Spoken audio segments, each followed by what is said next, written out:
سلام بن ابی الحقیق، جس کی کنیت ابو رافع تھی، یہود کے ان مکابر مجرمین میں تھا جنہوں نے مسلمانوں کے خلاف مشرکین کو ورغلانے میں بڑھ چڑھ کر حصہ لیا تھا اور مال اور رسد سے ان کی امداد کی تھی۔ اس کے علاوہ رسول اللہ صلی اللہ علیہ وآلہ وسلم کو ایذا بھی پہنچاتا تھا۔ اس لیے جب مسلمان بنو قریظہ سے فارغ ہو چکے تو قبیلہ خزرج کے لوگوں نے رسول اللہ صلی اللہ علیہ وآلہ وسلم سے اس کے قتل کی اجازت چاہی، چونکہ اس سے پہلے کعب بن اشرف کا قتل قبیلہ اوس کے چند صحابہ کے ہاتھوں ہو چکا تھا۔ اس لیے قبیلہ خزرج کی خواہش تھی کہ ایسا ہی کوئی کارنامہ ہم بھی انجام دیں، اس لیے انہوں نے اجازت مانگنے میں جلدی کی۔ رسول اللہ صلی اللہ علیہ وآلہ وسلم نے انہیں اجازت تو دے دی، لیکن تاکید فرما دی کہ عورتوں اور بچوں کو قتل نہ کیا جائے۔ اس کے بعد مختصر سا دستہ جو 5 آدمیوں پر مشتمل تھا اس مہم پر روانہ ہوا۔ یہ سب کے سب قبیلہ خزرج کی شاخ بنو سلمہ سے تعلق رکھتے تھے اور ان کے کمانڈر حضرت عبداللہ بن عتیق تھے۔ اس جماعت نے سیدھے خیبر کا رخ کیا، کیونکہ ابو رافع کا قلعہ وہیں تھا۔ جب قریب پہنچے تو سورج غروب ہو چکا تھا اور لوگ اپنے ڈھول ڈنگر لے کر واپس ہو چکے تھے۔ عبداللہ بن عتیق نے کہا، تم لوگ یہیں ٹھہرو، میں جاتا ہوں اور دروازے کے پہرے دار کے ساتھ کوئی لطیف حیلہ اختیار کرتا ہوں، ممکن ہے اندر داخل ہو جاؤں۔ اس کے بعد وہ تشریف لے گئے اور دروازے کے قریب جا کر سر پر کپڑا ڈال کر یوں بیٹھ گئے گویا قضائے حاجت کر رہے ہوں۔ پہرے دار نے زور سے پکار کر کہا، او اللہ کے بندے، اگر اندر آنا ہے تو آ جاؤ، ورنہ میں دروازہ بند کر کے جا رہا ہوں۔ عبداللہ بن عتیق کہتے ہیں کہ میں اندر گھس گیا اور چھپ گیا۔ جب سب لوگ اندر آ گئے تو پہرے دار نے دروازہ بند کر کے ایک کھوٹی پر چابی لٹکا دی۔ دیر بعد جب ہر طرف سکون ہو گیا تو میں نے اٹھ کر چابیاں لیں اور دروازہ کھول دیا۔ ابو رافع بالا خانے میں رہتا تھا اور وہاں مجلس ہوا کرتی تھی۔ جب اہل مجلس چلے گئے تو میں اس کے بالا خانے کی طرف چڑھا۔ میں جو کوئی دروازہ بھی کھولتا تھا اسے اندر کی جانب سے بند کر لیتا تھا۔ میں نے سوچا اگر لوگوں کو میرا پتہ لگ بھی گیا تو اپنے پاس سے ان کے پہنچنے سے پہلے ابو رافع کو قتل کر لوں گا۔ اس طرح میں اس کے پاس پہنچ تو گیا، لیکن وہ اپنے بال بچوں کے درمیان ایک تاریک کمرے میں تھا اور مجھے معلوم نہ تھا کہ وہ اس کمرے میں کس جگہ ہے۔ اس لیے میں نے کہا، ابو رافع؟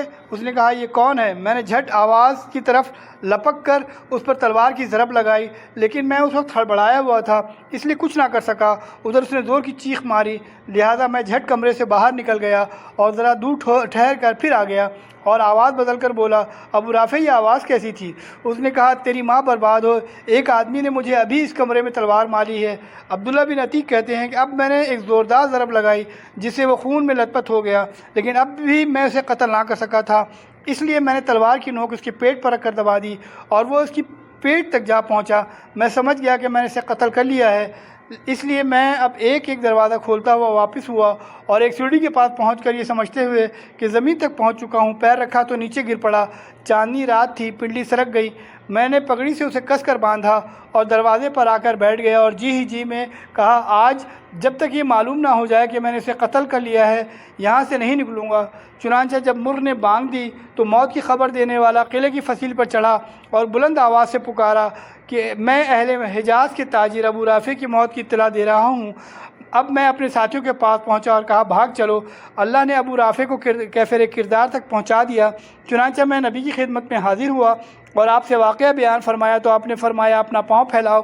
میں نے اپنا پاؤں پھیلایا، آپ نے اس پر دست مبارک پھیرا اور ایسا لگا کہ کوئی تکلیف ہی نہیں۔ تو صحیح بخاری کی روایت ہے کہ ابو رافع کے گھر میں 5 صحابہ کرام گھسے تھے اور سب نے اس کے قتل میں شرکت کی تھی، اور جس صحابی نے اس کے اوپر تلوار کا بوجھ ڈال کر قتل کیا وہ حضرت عبداللہ بن انیس تھے۔ اس روایت میں یہ بھی بتایا گیا ہے کہ ان لوگوں نے جب رات میں ابو رافع کو قتل کر لیا اور عبداللہ بن عتیق کی پنڈلی ٹوٹ گئی تو انہیں اٹھا لائے اور قلعے کے دیوار کے آر پار ایک جگہ چشمے کی نہر گئی ہوئی تھی، اسی میں گھس گئے۔ ادھر یہود نے آگ جلائی اور ہر طرف دوڑ کر دیکھا۔ جب مایوس ہو گئے تو مقتول کے پاس واپس آ گئے۔ صحابہ کرام واپس ہوئے تو حضرت عبداللہ بن عتیق کو لاد کر رسول اللہ کی خدمت میں لے آئے۔ اس سریے کی روانگی ذیقعد یا ذی الحجہ 5 ہجری میں زیر عمل آئی تھی۔ جب رسول اللہ صلی اللہ علیہ وآلہ وسلم احزاب اور قریظہ کی جنگ سے فارغ ہو گئے اور جنگی مجرمین سے نمٹ چکے تو ان قبائل اور اعراب کے خلاف تادیبی حملے شروع کیے جو امن و سلامتی کی راہ میں سنگ گراں بنے ہوئے تھے اور قوت قاہرہ کے بغیر پرسکون نہیں رہ سکتے تھے۔ احزاب و قریظہ کی جنگوں سے فارغت کے بعد یہ پہلا سریہ ہے جس کی روانگی عمل میں آئی۔ یہ 30 آدمی کی ایک مختصر سی نفری پر مشتمل تھا۔ روانگی 10 محرم سن 6 ہجری کو عمل میں آئی تھی اور نشانہ بنو بکر بن کلاب کی ایک شاخ تھی۔ مسلمانوں نے چھاپا مارا تو دشمن کے سارے افراد بھاگ نکلے۔ مسلمانوں نے چوپائے اور بکریاں ہانک لیں اور محرم میں ایک دن باقی تھا کہ مدینے آ گئے۔ یہ لوگ بنو حنیفہ کے سردار ثمامہ بن اسال حنفی کو بھی گرفتار کر کے لائے تھے۔ وہ مسلمہ کذاب کے حکم سے بھیس بدل کر نبی کو قتل کرنے نکلے تھے، لیکن مسلمانوں نے انہیں گرفتار کر لیا اور مدینے لا کر مسجد نبوی کے ایک کھمبے سے باندھ دیا۔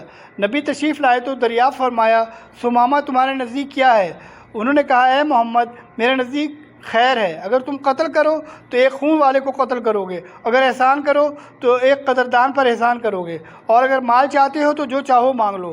اس کے بعد آپ نے انہیں اسی حال میں چھوڑ دیا۔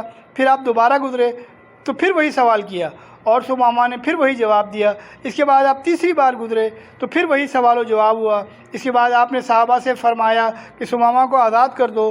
انہوں نے آزاد کر دیا۔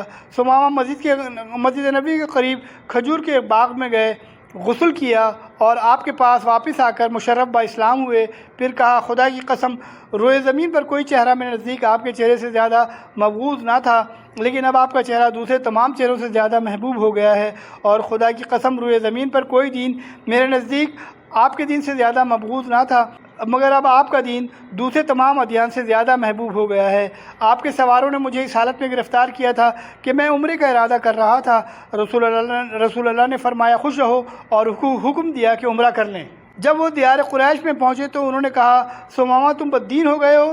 ثمامہ نے کہا، نہیں، بلکہ میں محمد صلی اللہ علیہ وسلم کے ہاتھوں پر مسلمان ہو گیا ہوں، اور سنو، خدا کی قسم، تمہارے پاس یمامہ سے گیہوں کا ایک دانہ نہیں آ سکتا جب تک کہ رسول اللہ کی اس کی اجازت نہ دے دیں۔ یمامہ اہل مکہ کے لیے کھیت کی حیثیت رکھتا تھا۔ حضرت ثمامہ رضی اللہ عنہ نے واپس وطن جا کر مکہ کے لیے غلے کی روانگی بند کر دی، جس سے قریش سخت مشکلات میں پڑ گئے، اور رسول اللہ کو قرابت کا واسطہ دیتے ہوئے لکھا کہ ثمامہ کو لکھ دیں کہ وہ غلے کی روانگی بند نہ کرے۔ رسول اللہ نے ایسا ہی کیا۔ بنو لہویان وہی ہیں جنہوں نے مقام رجی میں 10 صحابہ کرام کو دھوکے سے گھیر کر 8 کو قتل کر دیا تھا اور 2 کو اہل مکہ کے ہاتھوں فروخت کر دیا تھا، جہاں وہ بے دردی سے قتل کر دیے گئے تھے۔ لیکن چونکہ ان کا علاقہ حجاز کے اندر بہت دور حدود مکہ سے قریب واقع تھا، اس وقت مسلمان اور قریش و اعراب کے درمیان سخت کشاکش برپا تھی، اس لیے رسول اللہ اس علاقے میں بہت اندر تک گھس کر بڑے دشمن کے قریب چلے جانا مناسب نہیں سمجھتے تھے۔ لیکن جب کفار کے مختلف گروہوں کے درمیان پھوٹ پڑ گئی، ان کے عزائم کمزور پڑ گئے اور انہوں نے حالات کے سامنے بڑی حد تک گھٹنے ٹیک دیے، تو آپ نے محسوس کیا کہ اب بنو لہیان سے رجی کے مقتولین کا بدلہ لینے کا وقت آ گیا ہے۔ چنانچہ آپ نے ربیع الاول یا جمادی الاولیٰ سن 6 ہجری میں 200 صحابہ کی میت میں ان کا رخ کیا۔ مدینے میں حضرت ابن ام مکتوم کو اپنا جانشین بنایا اور ظاہر کیا کہ آپ ملک شام کا ارادہ رکھتے ہیں۔ اس کے بعد آپ الغار کرتے ہوئے امج اور اصفان کے درمیان بطن غران نامی ایک وادی میں، جہاں آپ کے صحابہ کرام کو شہید کیا گیا تھا، پہنچے اور ان کے لیے رحمت کی دعائیں کیں۔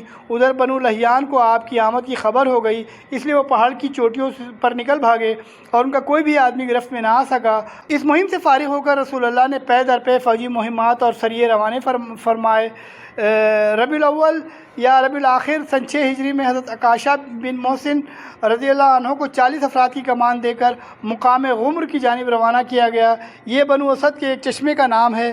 مسلمانوں کی آمد سن کر دشمن بھاگ گیا اور مسلمان ان کے 200 اونٹ مدینہ ہانک لے آئے۔ اسی ربیع الاول یا ربیع الاخر 6 ہجری میں حضرت محمد بن مسلمہ رضی اللہ عنہ کی سربراہی میں 10 افراد کا ایک دستہ ذوالقضا کی جانب روانہ کیا گیا۔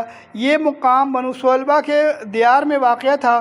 دشمن، جس کی تعداد 100 تھی، کمینگاہ میں چھپ گیا اور جب صحابہ کرام سو گئے تو اچانک حملہ کر کے انہیں قتل کر دیا۔ صرف محمد بن مسلمہ رضی اللہ عنہ بچ نکلنے میں کامیاب ہو سکے، اور وہ بھی زخمی ہو کر۔ محمد بن مسلمہ کے رفقا کی شہادت کے بعد بالآخر ربیع الاخر سن 6 ہجری میں نبی صلی اللہ علیہ وسلم نے حضرت ابو عبیدہ رضی اللہ عنہ کو ذوالقضا کی جانب روانہ فرمایا۔ انہوں نے 40 افراد کی نفری لے کر مذکورہ صحابہ کرام کی شہادت گاہ کا رخ کیا اور رات بھر پیدل سفر کر کے اعلی صبح بنو سولبہ کے دیار میں پہنچتے ہی چھاپا مار دیا۔ لیکن بنو سولبہ اس تیزی سے پہاڑ میں بھاگے کہ مسلمانوں کی گرفت میں نہ آ سکے۔ صرف ایک آدمی پکڑا گیا اور وہ مسلمان ہو گیا، البتہ مویشیاں اور بکریاں ہاتھ آئیں۔ جموم، مرہ، زہران، موجود وادی فاطمہ میں بنو سلیم کے ایک چشمے کا نام ہے۔ حضرت زید وہاں پہنچے تو قبیلہ مزینہ کی ایک عورت جس کا نام حلیمہ تھا گرفت میں آ گئی۔ اس نے بنو سلیم کے ایک مقام کا پتہ بتایا جہاں سے بہت مویشی، بکریاں اور قیدی ہاتھ آئے۔ حضرت زید یہ سب لے کر مدینہ واپس آئے اور رسول اللہ نے اس مربی عورت کو آزاد کر کے اس کی شادی کر دی۔ سریہ ایس 170 سواروں پر مشتمل تھا۔ اسے حضرت زید بن حارثہ رضی اللہ عنہ کی زیر قیادت جمادی الاولیٰ سن 6 ہجری میں ایس کی جانب روانہ کیا گیا تھا۔ اس مہم میں قریش کے قافلے کا مال ہاتھ آیا جو رسول اللہ کے داماد حضرت عمرو بن العاص کی قیادت میں سفر کر رہا تھا۔ ابو العاص اس وقت مسلمان نہ ہوئے تھے، وہ گرفتار نہ ہو سکے لیکن بھاگ کر سیدھے مدینہ پہنچے اور حضرت زینب کی پناہ لے کر ان سے کہا کہ رسول اللہ سے کہہ کر قافلے کا مال واپس دلا دیں۔ حضرت زینب نے رسول اللہ کے سامنے یہ بات پیش کی تو آپ نے کسی طرح کا دباؤ ڈالے بغیر صحابہ کرام سے اشارہ کیا کہ مال واپس کر دیں۔ صحابہ کرام نے تھوڑا زیادہ اور چھوٹا بڑا جو کچھ تھا سب واپس کر دیا۔ ابو العاص سارا مال لے کر مکہ پہنچے، ان کے امانتیں ان کے مالکوں کے حوالے کی، پھر مسلمان ہو کر مدینہ تشریف لائے۔ رسول اللہ نے پہلے ہی نکاح کی بنیاد پر حضرت زینب کو ان کے حوالے کر دیا، جیسا کہ صحیح حدیث سے ثابت ہے۔ آپ نے پہلے ہی نکاح کی بنیاد پر اس لیے حوالے کر دیا تھا کہ اس وقت تک کفار پر مسلمان عورتوں کے حرام کیے جانے کا حکم نازل نہیں ہوا تھا، اور ایک حدیث میں آیا ہے کہ آپ نے نکاح تجدید کے ساتھ رخصت کیا، یا یہ کہ 6 برس کے بعد رخصت کیا تھا۔ یا طرف حضرت زید بن حارثہ رضی اللہ عنہ کی قیادت میں جمادی الاخر میں طرف نامی مقام کی طرف روانہ کیا گیا۔ یہ مقام بنو سولبہ کے علاقے میں تھا۔ حضرت زید کے پاس صرف 15 آدمی تھے، لیکن بدو نے خبر پاتے ہی راہ فرار اختیار کی۔ انہیں خطرہ تھا کہ رسول اللہ تشریف لا رہے ہیں۔ حضرت زید کو 4 اونٹ ہاتھ لگے اور وہ 4 روز بعد واپس آئے۔ سریہ دادی القرہ یہ 12 آدمیوں پر مشتمل تھا۔ اس کے کمانڈر بھی حضرت زید ہی تھے۔ وہ جب 6 رجب میں وادی القرہ کی جانب روانہ ہوئے، مقصد دشمن کی نقل و حرکت کا پتہ لگانا تھا، مگر وادی القرہ کے باشندوں نے ان پر حملہ کر کے 9 صحابہ کو شہید کر دیا اور صرف 3 بچ سکے، جن میں خود حضرت زید رضی اللہ عنہ تھے۔ سریہ خبت اس سریے کو زمانہ رجب 8 ہجری بتایا جاتا ہے، مگر سیاق بتاتا ہے کہ یہ حدیبیہ سے پہلے کا واقعہ ہے۔ حضرت جابر کا بیان ہے کہ نبی صلی اللہ علیہ وآلہ وسلم نے ہمارے 300 سواروں کی جمعیت روانہ فرمائی۔ ہمارے امیر ابو عبیدہ ابن جراح تھے۔ قریش کے ایک قافلے کا پتہ لگانا مقصود تھا۔ ہم اس مہم کے دوران سخت بھوک سے دوچار ہوئے، یہاں تک کہ پتے جھاڑ کر کھانا پڑے، اسی لیے اس کا نام جیش خبت پڑ گیا ہے۔ خبت جھاڑے جانے والے پتے کو کہتے ہیں۔ آخر ایک آدمی نے 3 اونٹ ذبح کیے اور پھر 3 اونٹ ذبح کیے، پھر 3 اونٹ ذبح کیے، لیکن اس کے بعد ابو عبیدہ نے اسے منع کر دیا۔ اس کے بعد ہی سمندر نے امبر نامی ایک مچھلی پھینک دی، جس سے ہم آدھے مہینے تک کھاتے رہے، اس کا تیل بھی لگاتے رہے، یہاں تک کہ ہمارا جسم پہلی حالت پر پلٹ آئے اور تندرست و توانا ہو گئے۔ ابو عبیدہ نے اس کی پسلی کا ایک کانٹا لیا اور لشکر کے اندر سب سے لمبے آدمی اور سب سے لمبے اونٹ کو دیکھ کر اس پر سوار کیا اور وہ سوار ہو کر کانٹے کے نیچے سے گزر گیا۔ ہم نے اسے گوشت کے ٹکڑے کچھ توشے کے طور پر رکھ لیے اور جب مدینے پہنچے تو رسول اللہ کی خدمت میں حاضر ہو کر اس کا تذکرہ کیا۔ آپ نے فرمایا یہ ایک رزق ہے جو اللہ نے تمہارے لیے برآمد کیا۔